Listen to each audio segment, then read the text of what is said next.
कुछ एक मुश्किलों का उन्होंने जिक्र किया जो गांव के किसानों को, मजदूरों को आ रही है। एक तो उन्होंने बताया कि हमारे जो किसानी से संबंधित जो हमारे खाड़े हैं सिंचाई वाले, वो काफ़ी जर्जर हो चुके हैं, उनका नवीनीकरण करवाया जाए, और जो काफ़ी पुराने हो चुके हैं उनको तुरंत प्रभाव से नया बनाने की आप सरकार से अपील करें।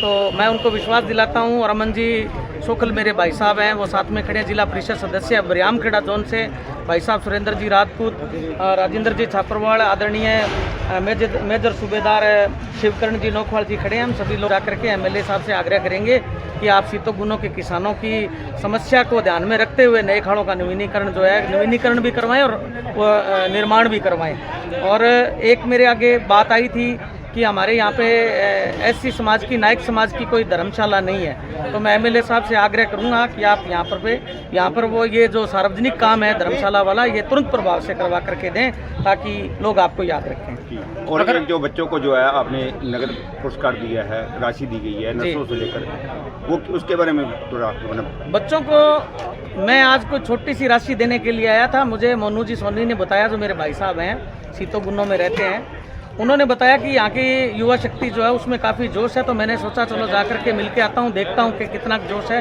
तो मैंने यहाँ आया और ये पाया कि यहाँ की युवा जो शक्ति है वो काफ़ी जोश से ओतप्रोत है। तो मैं काफ़ी गदगद हूँ, अपने आप को काफ़ी गौरवान्वित भी महसूस कर रहा हूँ। मुझे यहाँ पे 4-5 बच्चे बच्चियाँ मिले जो कि इंटरनेशनल लेवल के ऊपर पार्टिसिपेट करके आए हैं। तो आगे मैं उनको एक बार पुनः बधाई देता हूँ कि आप ऐसे ही प्रगति के पथ पर आप अग्रसर रहें, कामयाबियों को छूते रहें। अगर आम आदमी पार्टी आपको कोई जिम्मेवारी सौंपती है, उसको किस प्रकार से देखते हो? देखिए, ये बात की बात है, अगर आम आदमी पार्टी मुझे इस लायक समझती है किसी तरह का, अगर मेरे को कोई पद प्रतिष्ठा देती है, तो मैं उसके साथ में अपने अंतःकरण से और अपने सूझबूझ से उससे मैं न्याय करूंगा और लोगों के भले के लिए अच्छा काम करूंगा।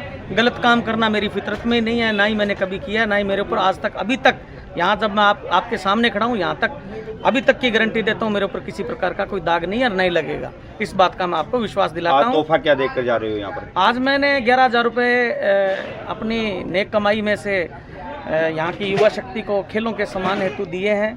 1100 रुपये 5 बच्चों को विद शील्ड्स मैंने उनको भेंट करी है, और 21,000 रुपये की जो मेरी तरफ से दान स्वरूप जो राशि है वो गौशाला को भेंट की गई है। आजकल नवयुवक नशे में बहुत ज़्यादा फंस रही है, उनको क्या मैसेज देना चाहोगे जी? नवयुवकों को, मेरा युवा शक्ति को मेरा यही मैसेज है कि आप नशों की गर्क से दूर रहिए। कोई नशा यहाँ बेचता है, नशा करता है, उसको भी आप नज़रअंदाज नहीं करें, उसका आप ध्यान में रखते हुए यहाँ की जो मेन जो सोसाइटी के लोग हैं उनके साथ में आप उसका जिक्र करिए, पुलिस को सूचित करिए, ताकि इन जैसे नशेड़ी अंसरों के ऊपर लगाम लगाई जा सके और हमारे अच्छे बेहतर समाज का निर्माण। सीतोगुनों में आप पहुंचे हो, पहल के आधार पर क्या, किस निर्णय को लेकर यहाँ पहुंचे हो, किस फैसले को लेकर यहाँ पहुंचे हो? सीतोगुनों में मेरा यही मकसद था कि मैं युवाओं को जो है वो आगे खेलों के साथ में जोड़ना चाहता हूँ। और यहाँ के बच्चों में काफ़ी ज़्यादा पोटेंशियल है, सामर्थ्य बहुत है। यहाँ के बच्चे जो हैं अपने देश का, समाज का नाम रोशन कर सकते हैं, तो उसमें हम सभी का भी नाम रोशन होगा, हम सब उसमें शामिल हैं। अगर कोई नशा छोड़ना चाहता है, आपके पास आता है, तो किस प्रकार से आप सहायता करोगे? मेरे पास में अगर इस तरह का किसी तरह का कोई प्रपोजल आता है, मैं नशा छोड़ना चाहता हूँ, भाई साहब आप मेरी मदद करिए, हर संभव हर तरह की मदद की जाएगी।